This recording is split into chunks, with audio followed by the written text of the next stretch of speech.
Shalom, jumpa lagi dengan sapaan berkat Geming Penil Tuna Wawanasa. Dan kita akan merenungkan bacaan firman dalam Injil Matius pasal 7 ayatnya yang ke-17. Dan sebelum itu kita tentu memohon tuntunan Roh Kudus dalam doa. Mari berdoa. Ya Bapa di sorga, di saat ini kami memohon Engkau persiapkan kami untuk memahami firman-Mu, dan ketika firman kami mengerti, itu tentu akan mampu kami melakukan dalam hidup yang Engkau beri, dan biarlah kebenaran firman-Mu terus menjadi motivasi bagi kami. Terima kasih ya Bapa, ini doa kami hanya di dalam nama Tuhan Yesus kami berdoa. Amin. Saudara-saudara, jemaat, pendengar, pemirsa yang ada dimanapun, bacaan kita di saat ini terambil dalam Injil Matius pasal 7 ayatnya yang ke-17 yang tertulis begini. Demikianlah setiap pohon yang baik menghasilkan buah yang baik, sedang pohon yang tidak baik menghasilkan buah yang tidak baik. Saat ini tentu satu sukacita tersendiri ketika orang boleh jumpa dalam keadaan yang diberkati. Bahkan Tuhan beri kita satu kesempatan anugerah yang luar biasa untuk boleh menapaki tahun yang baru. Belum terlambat rasanya untuk saya mengucapkan selamat Natal dan selamat tahun baru untuk kita semua.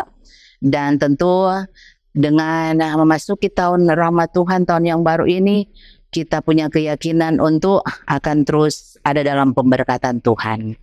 Nah, saudara-saudara yang dikasih dan diberkati Tuhan, biasanya orang ketika akan menapaki perjalanan hidup di awal tahun, orang ada banyak kerinduan dan harapan, atau bahasa keren orang biasa dia bilang resolusi atau apapun sebutannya, yang mana dengan kerinduan harap itu satu hal yang pasti bahwa orang ingin menikmati kebahagiaan, paling tidak menikmati, merasakan, dan mengupayakan untuk boleh mengalami itu. Memang tidak mudah, tapi tentu dengan upaya, dalam doa, dan dengan berkat Tuhan, pasti kita akan boleh melalui itu. Tapi ketika dalam proses itu, sering ada banyak tantangan yang pasti akan juga kita jumpai. Nah, dalam keyakinan iman kita sebagai orang Kristen, orang percaya bahwa meskipun situasi sulit, ada tantangan, kerinduan harap kita untuk tahun yang baru ini bersama Tuhan, orang pasti akan dimampukan. Perenungan kita untuk saat ini dalam Injil Matius pasal 7 ayat 17. Matius adalah seorang rasul yang menulis Injil ini di sekitaran tahun 70 yang dikhususkan untuk orang-orang atau umat Kristen yang dari golongan Yahudi. Dan di situasi waktu itu, orang Kristen diperhadapkan dengan pengajar-pengajar sesat yang dari golongan Yahudi yang mungkin merasa tersaingi dengan ajaran mereka, yang pada gilirannya rasa cemburu tersaingi oleh orang Kristen yang sudah semakin dari segi jumlah, kualitas pun semakin bertambah banyak.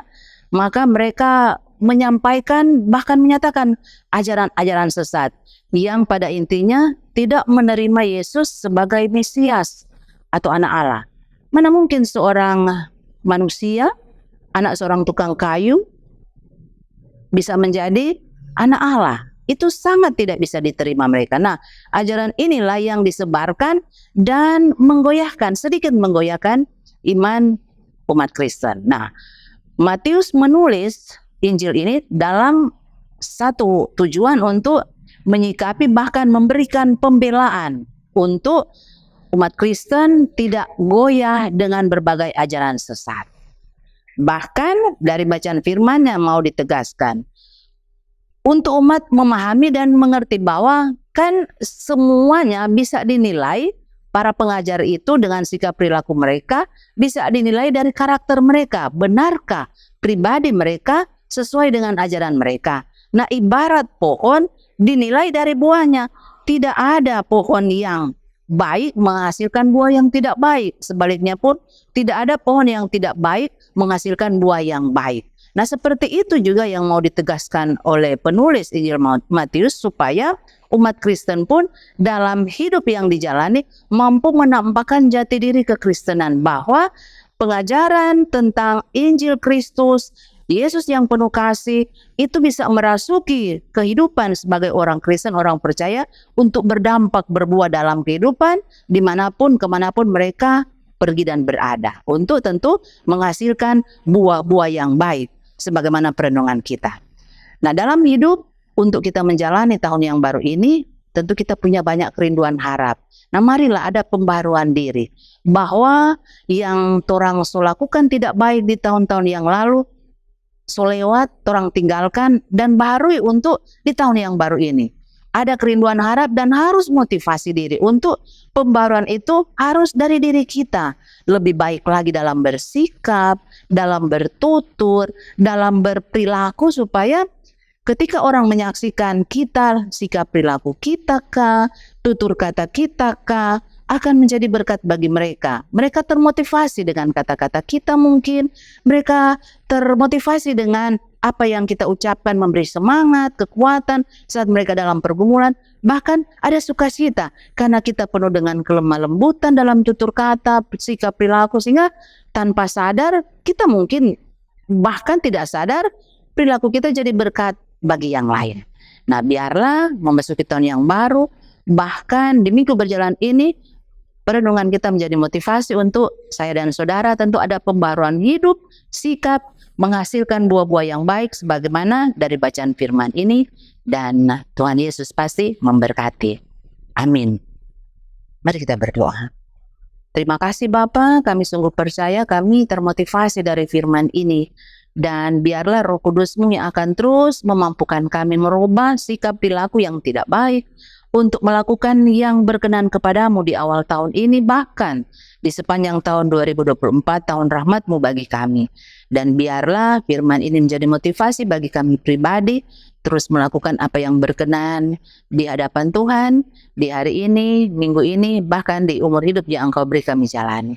Terima kasih ya Bapa, ini kami dalam doa, permohonan mengucap syukur, dalam nama Tuhan Yesus. Amin. Demikianlah sapaan berkat kita saat ini. Tuhan Yesus memberkati. Shalom.